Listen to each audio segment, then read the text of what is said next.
ঠিক আছে না ভাই? কথা কথা ঠিক আছে তো?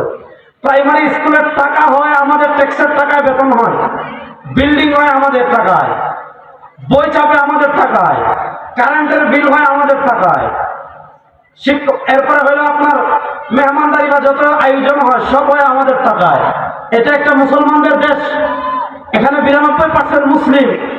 আপনি দেখেন আমাদের প্রজন্মকে ইসলাম থেকে বিচ্ছিন্ন করার জন্য কেমন ষড়যন্ত্র হচ্ছে। আমাদের ট্যাক্সের টাকায় বিল্ডিং হয়, আমাদের ট্যাক্সের টাকায় বই ছাপে, আমাদের ট্যাক্সের টাকায় বেতন পায়, অথচ আমাদের প্রাইমারি শিক্ষা ব্যবস্থাকে ধর্মীয় শিক্ষার দিক থেকে এতটা বিকলাঙ্গ করে রাখা হয়েছে যে একটা বাচ্চা 5 বছর স্কুলে পড়ার পরও কোরআন শরীফের একটা পৃষ্ঠা শুদ্ধ করে পড়তে পারে না। এটা আমাদের আফসোসের জায়গা কি আফসোসের জায়গা না? আমাদের দেশের প্রাইমারি শিক্ষাকে পরিকল্পিতভাবে কি পরিমাণ ধ্বংস করা হয়েছে আপনি জানলে অবাক হয়ে যাবেন। আমরা এটা নিয়ে কাজ করেছি, রিসার্চ করেছি। আমাদের দেশের প্রাইমারি স্কুলে ইসলাম শিক্ষা সাবজেক্ট আছে, মনোযোগ। আমাদের দেশের প্রাইমারি স্কুলে ইসলাম শিক্ষা সাবজেক্ট আছে, কিন্তু ইসলাম শিক্ষা পড়ানোর জন্য ধর্মীয় শিক্ষক নাই। এমন বহু স্কুল আমরা জরিপ করে দেখেছি যেখানে ইসলাম শিক্ষা পড়াচ্ছে হিন্দু।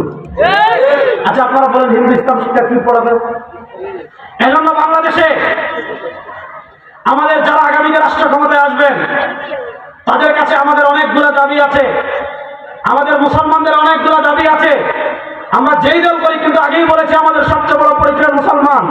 আমাদের দল মত নির্বিশেষে আমরা যত মুসলমান, সকল মুসলমানের একটা প্রাণের দাবি হলো আগামী ফেব্রুয়ারি 12 তারিখ নির্বাচনে যারাই ক্ষমতায় আসবেন বাংলাদেশের প্রত্যেকটা স্কুলে একজন প্রাথমিক ধর্মীয় শিক্ষক নিয়োগ দেওয়ার আইন বাংলাদেশে করতে হবে। আমাদের ছেলেরা যেমন অঙ্ক শিখবে, আমাদের ছেলেরা যেমন বিজ্ঞান শিখবে, আমাদের ছেলেরা যেমন অন্য কিছু শিখবে, ঠিক তেমনি ভাবে আমাদের ছেলেরা ওযু শিখার জন্য, ঈমান শিখার জন্য, কোরআন শিখার জন্য, নামাজ শিখার জন্য, রোজা শিখার জন্য, নৈতিকতা শিখার জন্য, বিশ্বনবীর আদর্শ শিখার জন্য প্রত্যেকটা প্রাইমারি স্কুলে একজন ধর্মীয় শিক্ষক নিয়োগ দিতে হবে। একজন হুজুরকে রাখতে হবে যিনি নামাজ শিখাবে, ওযু শিখাবে, কোরআন শিখাবে, ঈমান শিখাবে, দ্বীন শিখাবে। এই দাবির সাথে আপনারা একমত আছেন না নাই?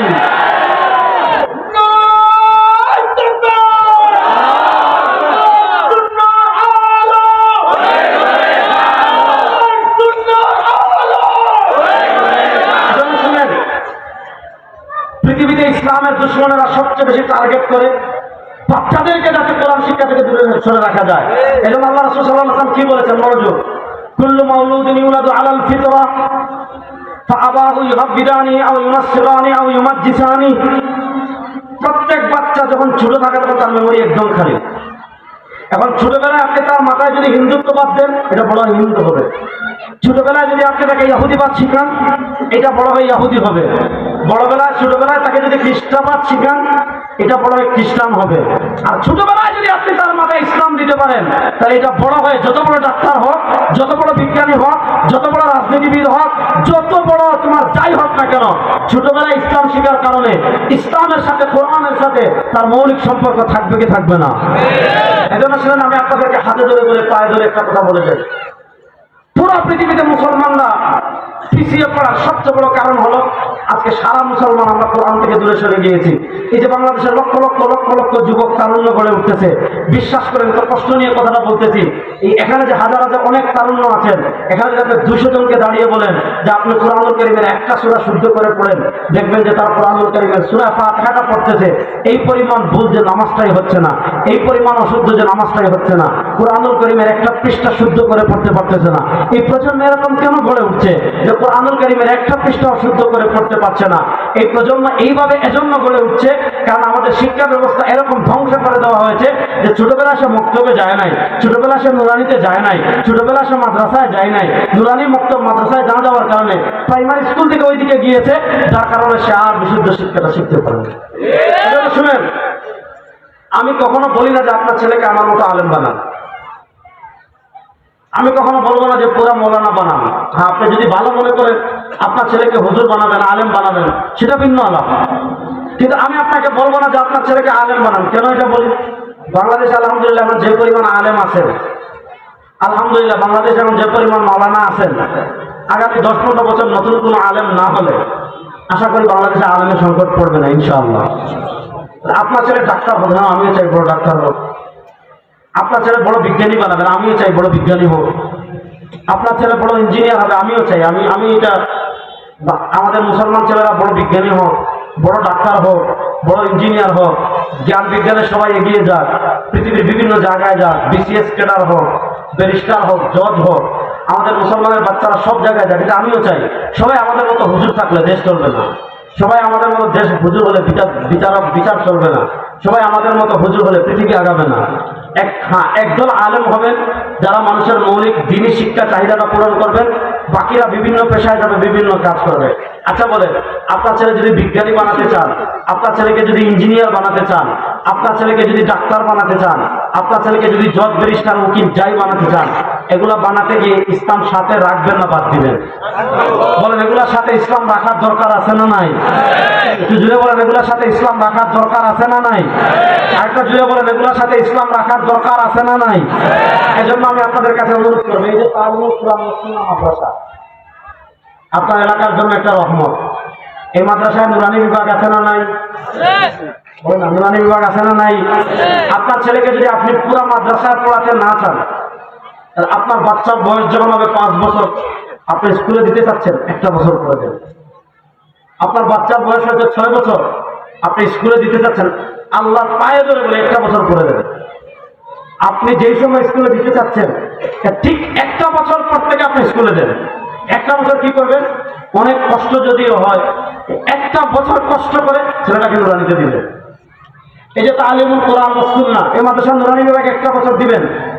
এই 1 বছরে ইসলাম শিখবে, কোরআন শিখবে, দ্বীন শিখবে, শরীয়ত শিখবে, ওযু শিখবে, গোসল শিখবে, ঈমান ভঙ্গের কারণ শিখবে, ইসলামের মৌলিক জিনিসগুলো শিখবে। এগুলো শেখার পর এবার আপনি তাকে স্কুলে দেন। এখন সে যত বড় বিজ্ঞানী হবে, যত বড় ডাক্তার হবে, যত বড় ইঞ্জিনিয়ার, বড় জজ হবে, যত বড় ব্যারিস্টার হবে, যাই কিছু হোক, ওই যে তার শিক্ষার সূচনাটা হয়েছিল কোরআন দিয়ে, ওই যে তার শিক্ষার সূচনাটা হয়েছিল ইসলাম দিয়ে, তার শিক্ষার সূচনাটা ইসলাম দিয়ে হওয়ার কারণে, তার শিক্ষার সূচনাটা কোরআন দিয়ে হওয়ার কারণে, সে মৌলিক শিক্ষাটা পাওয়ার কারণে পরবর্তীতে আশা করি ইসলামের পথ থেকে আর কখনো সে বিচ্যুত হবে না।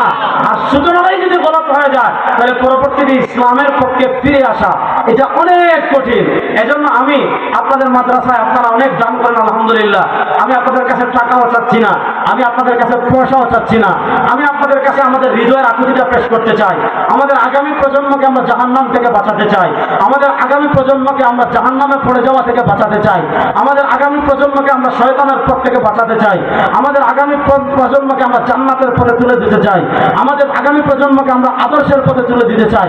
এজন্য আদর্শের পথে তুলে দেওয়ার জন্য যারা এখানে আছেন, এখানে অনেক মা বোন আছেন, সকলকে আমি এই অনুরোধটা করব যে আপনি স্কুলে দেন, কিন্তু স্কুলের শিক্ষা শুরু করার আগে অন্তত 1 বছরের জন্য হলেও নুরানি মাদ্রাসায় বাচ্চাদেরকে সবাই দিবেন তো ইনশাআল্লাহ?